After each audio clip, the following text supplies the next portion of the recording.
засгийн газрын 62 дугаар тогтоол нийслэлийн агаарын чанарыг сайжруулах, агаарын бохирдлыг бууруулах 100 одоо бас 52 засгийн газрын 62 дугаар тогтоолтой холбоотой 100 гаруй хуудас бидний бас хийх ажлын төлөвлөгөө байна.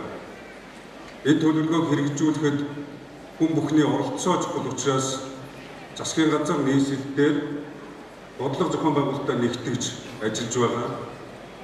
Агаар орчны бохирдлыг бууруулах, өөрөөр хэлэх юм бол хүн бүхний алхах, гიშгэх цаг минут секунд тутамдаа холбоотой амьсгалж байгаа минут секунд тутамдаа холбоотой эрсдлийг багасгахын төлөө бид хүчээ нэгтгэе гэж ийм үрэтгээр өнөөдөр чуулж байгаа.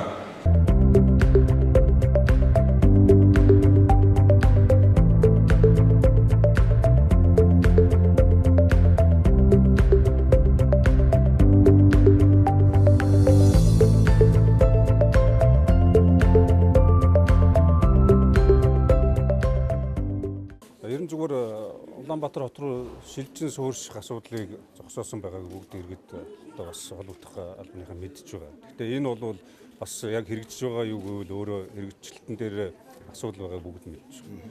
Агаарын бохирдлын асуудал бид нэр өнгөрсөн одоо 10 гаруй жилийн хугацаанд нийтдээ одоо зарим одоо тоогоос нь аваад үзэх юм бол 800 тэрбум ч гэж ярьдаг, 600 тэрбум ч гэж ярьдаг. Олон зуун тэрбумыг одоо зарцуулсан.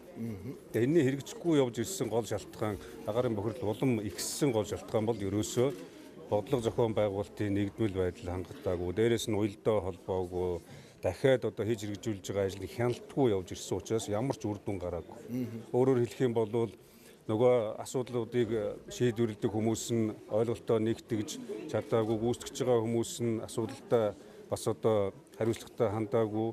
За тэгээд иргэд ч гэсэн өөрсдөө оролцоод хангалтайгүй учраас одоо бид нар энэ асуудлыг цэгцлэх, үр дүнтэй хэрэгжүүлэх гол гарц бол ерөөсөө иргэн бүхнийг, өөрх бүхнийг оролцуулж байж тэгээд хүн бүхний оролцоотойгоор энэ агаарын бохирдлыг асуудлуудыг дөрвтэй шийдвэрлэнэ гэж.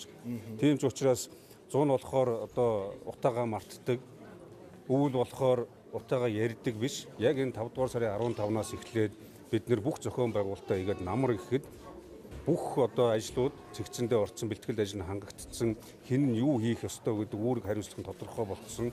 Тэгээд нүүрсний нөөцөөсөө эхлээд бүгдийг бий болгоод ингээд хэрэглээг нь хангах хэмжээнд хүрчлээ гэхэд дахиад таны саяны хэлдэг эрсдэл нь юу байна гэдгийг бид нар харж байгаа. Тийм ч учраас энэ дээр цагдаагийн байгууллага дээр агаарын чанарыг одоо хариуцсан тусгай хилтэс байгуулж байгаа. 152 хорооны хэсгийн ахлагчид, хороон, засаг дарга, нийгмийн ажилтан гээд хэсэг бүр дээр 3-4 хүн ажиллана. Тэгээд хяналтаа тавина. Нэг хашаанд 3 яндан байгаа бол тэр 2 яндан болж төөрөх ёстой. Нэг яндан болж байхгүй одоо бас болох ёстой гэдэг ийм л зарчмаар боломжийн ч олгоно. Хяналтаас тавина, хариуцлагаас тооцно. Тэгээд цаашаа бол одоо бас зарим нэг одоо айл өргүүдийн наашин шилжин сүрүүлжлэгтэй холбоотой зарим хууль эрх зүйн орчинд авч хэрэгжүүлэх асуудлууд би шаардлага тавина. Хотын иргэн болох гэж байгаа бол хотод амьдрах гэж байгаа бол хотын иргэн бол ийм одоо шаардлагыг хангасан байх ёстой. Иргэний хувьд бол ийм эрх үүрэгтэй байх ёстой. Тэрнээс биш одоо засаг бүгдийг хийх ёстой, төр бүгдийг хийх ёстой, хот бүгдийг хариуцах ёстой гэжээд өөрсдөө гаргаад одоо орчноо бохирдуулаад байдаг тийм биш. Хүн бүхнийг оролцоог хангаж харилцан одоо хариуцлага үүрч ажиллана гэж. Төрсний нөөц одоогоор нэг 60 мянган тонныг нөөцөлж байна. Цааш нь хангалттай хэмжээнд нөөцлөх асуудал бас бэлтгэл ажил хангалтад явж байна. Түүнтэй холбоотой тээвэрлэлт, нийлүүлэлтийн цэгүүдийг бий болгох, тэгээд айл өрх ойр орчиндөө ямар нэгэн хүндрэл бэрхшээлгүй очно үүсээ худалдаж авах тэр боломжийг одоо хангах бүх ажлуудыг шат шатандаа хийгээд ажиллана.